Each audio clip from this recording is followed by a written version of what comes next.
안녕하세요. 반려동물의 건강 상식을 쉽고 간단하게 알려드리는 우리 동네 수의사 유휘진입니다. 반갑습니다. 오늘의 주제는 쿠싱 증후군입니다.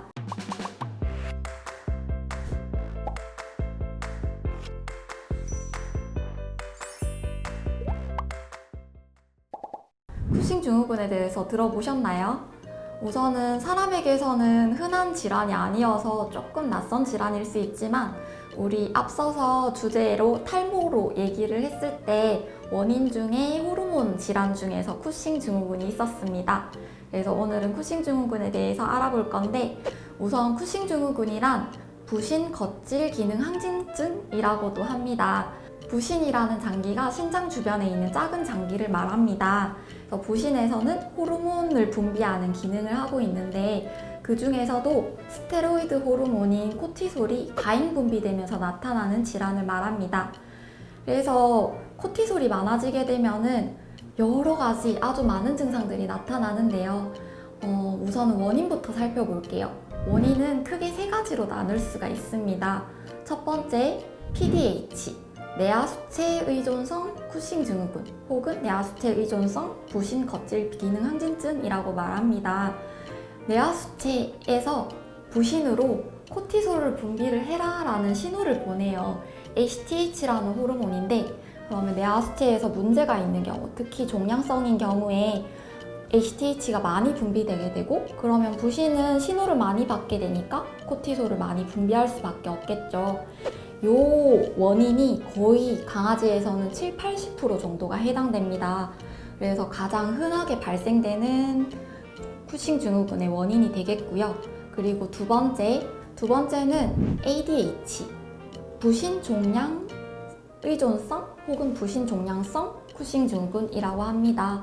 그래서 말 그대로 부신 자체의 문제 때문에 부신의 종양성 변화가 있어서 코티솔이 분비가 많아지는 그런 증상을 말합니다. 그리고 세 번째는 의인성 혹은 의원성이라고도 하는데 스테로이드라고 많이들 들어보셨죠?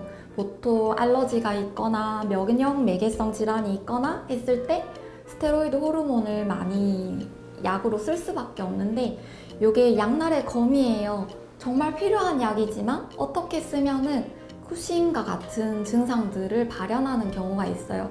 증상만 발현했을 때는 약을 점차 테이퍼링이라고 용량을 조금씩 낮춰가면서 하면은 증상이 다시 사라지는 아이들도 있지만 반면에 오래 장기적으로 복용한 경우에는 정말로 쿠싱과 같은 질환을 발현하게 만드는 경우도 있습니다. 그래서 총 3가지, 뇌하수체, 부신 종양, 그리고 약에 의해서 생기는 경우 이렇게 원인에 따라서 치료 방법도 달라집니다. 뇌하수체가 문제인 경우, 뇌에 종양이 있는 경우 사람의 경우에는 보통은 이 종양 자체를 찾아서 수술하는 게 제1 치료 방법이 돼요. 부신 종양일 때도 마찬가지고요.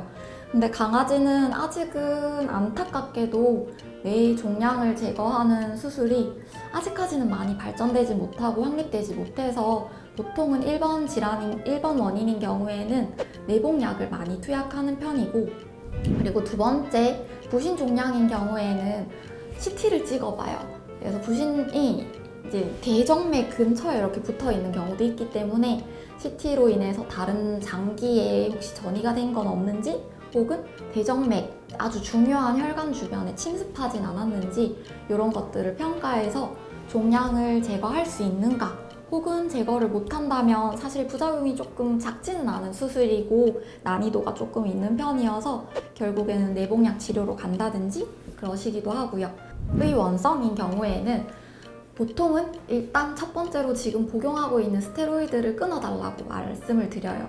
알러지 때문에 혹은 다른 질환 때문에 어쩔 수 없이 스테로이드를 복용하는 경우도 있겠지만 최대한 조심하면서, 그리고 스테로이드를 대신할 수 있는 다른 약들을 써가면서 용량을 최대한 줄여보는 시도를 하게 됩니다. 결국에는 호르몬 자체가 우리 몸의 항상성을 유지하는 아주 중요한 역할을 해요. 그래서 호르몬 질환은 증상은 알기는 조금 어려운데 발현을 했을 때 이 자체의 질환보다도 결국에는 여러 가지 몸의 균형을 맞추지 못해서 면역이 떨어진다든지 면역이 과해진다든지 혹은 여러 가지 감염증이 생긴다든지 해서 문제가 결국 될 수밖에 없어요. 그러면 보호자님들이 결국에는 증상, 제일 눈에 보이는 걸로 의심을 하고 병원에 오시게 되는데 이 부분이 제일 중요해요. 어떤 증상들이 있냐면 5P라고 들어보셨는지 모르겠지만 증상을 제일 간단하게 표현할 때 수의사들도 마음속에 그 5가지를 염두에 두고 진료를 봅니다. 첫 번째, 폴리유리아, 당뇨증을 말하는 건데 오줌을 진짜 많이 넣어요.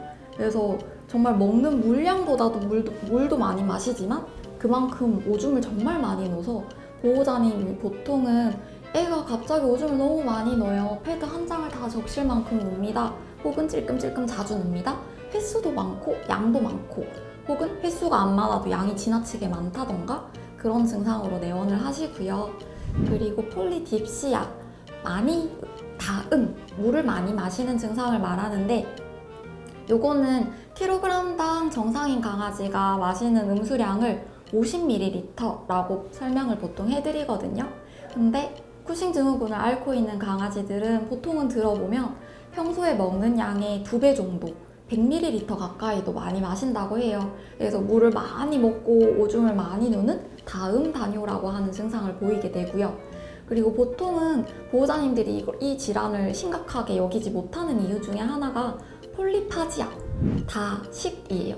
정말 많이 먹어요. 그래서 애기 너무 잘 먹어요. 우리 애는 평소에 너무 건강했어요. 라고 말씀을 하십니다. 근데 식탐이 좀 많아요. 라고 얘기를 하거든요. 식탐이 많으니까 결국에는 체중으로도 이어져요.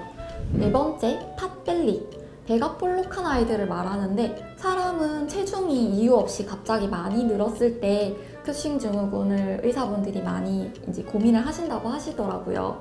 근데 강아지들 같은 경우에는 많이 먹으니까 체중이 많이 쪄있고 그냥 괜찮은 것 같은데 그냥 체중만 좀 안 빠져요. 노력했지만 잘 안 빠져요 라고 하시지만 쿠싱 증후군인 아이들을 가만히 살펴보면 체중도 체중이지만 괜히 배가 더 볼록해요. 배가 볼록해지는 이유 중에서는 간기대도 쿠싱의 원인 중에 하나, 쿠싱의 증상 중에 하나로 있을 거고요.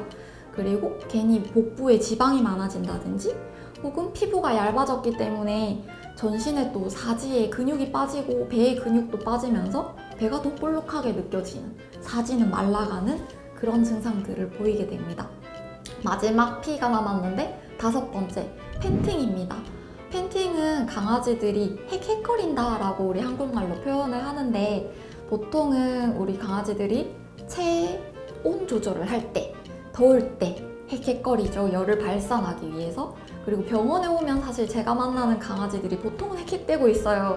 병원이 긴장되기 때문에 헥헥대거나 또 혹은 제가 너무 좋아서 흥분해서 헥헥거리는 아이들도 있고 운동을 해서 헥헥거리는 아이들도 있고 여러 가지 원인이 있겠지만 아무 이유 없이 쉬고 있는데 헥헥거린다, 팬팅이 있다 하면은 요거는 조금 문제가 될 수 있어요. 그래서 보통 쿠싱 증후군인 아이들이 가장 심각하게 병원에 올 때가 호흡곤란으로 올 때도 종종 있습니다. 그래서 앞에 5가지 증상들 잘 기억해 두시고 추가로 우리 탈모에서 요 쿠싱 증후군 얘기가 나왔다고 말씀드렸는데 전신의 대칭적인 탈모가 주 특징이에요. 그리고 피부 석회화라고 귀 끝에 요 볼록볼록한 컬리플라워 모양의 혹 같은 게 생겨 있기도 하고 목덜미 쪽에 단단하게 만져지는 결절이 생기기도 합니다. 그래서 이게 조금 특징적이고 그리고 배나 등 쪽에 보면 블랙헤드처럼 까맣까맣한 피지들이 코메도라고도 하는데 그게 많이 박혀 있는 것도 특징이에요. 그래서 진짜 특징이 좀 많다, 그죠? 그래서 이게 한꺼번에 다 나타나는 게 아니라 어떤 아이들은 요 몇 가지가 있기도 하고 또 정말 내원하는 이유들이 가지각색이기 때문에 혹시나 앞에 말했던 증상 중에 우리 아이가 한두 가지 해당이 된다. 그리고 조금 나이가 많다, 5살 이상이다. 요즘엔 물론 젊은 아이들도 가끔 보이긴 하지만 조금 나이가 많다. 그리고 앞에 증상들이 해당이 된다라고 하시면은 고민하시지 마시고 지체 없이 병원으로 가시면 됩니다. 상담하시면은 의심이 되네요. 검사 한번 해봅시다 라는 말을 듣게 될 거예요. 병원에서는 그러면 진단을 하게 되는데 호르몬 질환에서는 정말로 이 증상들이 제일 중요하고요. 그리고 두 번째로 호르몬 검사만 할 것 같은데 어쩔 수 없이 전체적인 검사를 같이 합니다. 왜냐면은 뭐 간 수치도 올릴 수 있고 콜레스테롤 수치도 높일 수 있고 호르몬 검사에서 100% 신뢰도가 민감도의 검사는 또 없기 때문에 앞에 종합적인 혈액학적인 원인들을 찾고 그리고 호르몬 검사를 하게 돼요. 호르몬 검사는 보통 보호자님께 설명할 때 항상 조금 난감한데요. HTH 자극 검사, LDD-ST 검사, UCCR 검사 뭐 이렇게 설명을 드리면 사실 너무 어려워요. 이 수의사 학생들도 조금 학년이 높아져야지 배우는 항목에 속하거든요. 그래서 보호자님께 편하게 말씀드릴 때는 2시간짜리 짧은 검사가 있고 혹은 8시간짜리 검사가 있고 소변 검사도 있습니다. 이렇게 말씀을 드려요. 그래서 보통은 2시간짜리 검사를 제일 많이 하는데 피를 2번 뽑아요. HTH 유사 호르몬을 양부를 투약하기 전에 피를 뽑고 그 다음에 투약하고 나서 1시간 뒤에 또 체열을 해서 검사를 하고 이렇게 2번 검사를 하는데 결국에는 검사 시간과 아기의 대기 시간 또 오자마자 막 스트레스 받아 있는 아이들 검사를 바로 시작할 수는 없으니까 약간의 대기 시간까지 고려한다면 2시간은 걸리더라고요. 그래서 그런 검사 그리고 8시간짜리 검사는 3번 체열을 해요. 그래서 병원에 오래 조금 대기를 해야 된다는 단점이 있지만 스트레스가 좀 걱정이 되는 경우에는 왜냐하면 스트레스가 검사에 약간의 영향을 줄 수가 있어요. 스테로이드 호르몬이 결국에는 스트레스랑도 연관이 많이 되기 때문에 그래서 보통은 보호자님이 안고 계시거나 혹은 다녀오시거나 그렇게 하시기도 해요. 너무 오래 걸리는 경우에는. 그래서 이런 진단을 통틀어서 쿠싱 증후군이라는 진단을 하게 됩니다. 우리 앞에 짧게 치료에 대해서 설명을 드렸는데 치료는 보통은 결국에는 수술적 치료 방법이 불가능하다면은 내복약을 통해서 치료를 하게 돼요. 치료를 결국에는 트릴로스탄이라는 약물을 가장 지금은 많이 쓰고 있거든요. 그래서 아기 몸무게에 맞춰서 용량을 정하는데 모든 아이들이 증상이 같거나 호르몬 농도가 같지는 않기 때문에 호르몬 농도, 증상, 아기의 킬로그램, 그리고 반응에 따라서 최적의 농도를 또 찾아요.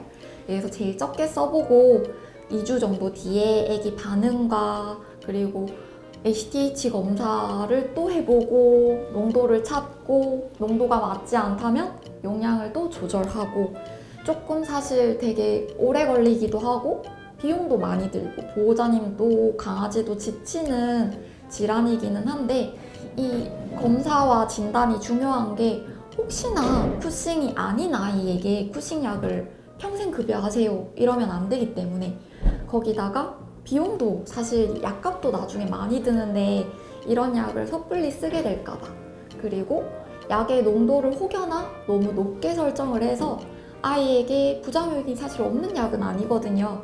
그래서 부작용을 발현시키게 만들게 되면 안 되기 때문에 부작용으로 뭐 가볍게 구토, 설사 있을 수 있지만 심각하게는 쿠싱의 반대 질환인 에디슨이라는 질환도 발현시킬 수가 있어요. 그래서 되게 조심해야 돼서 용량을 되게 차근차근 높여가는 게 치료의 방법 과정 중에 속합니다.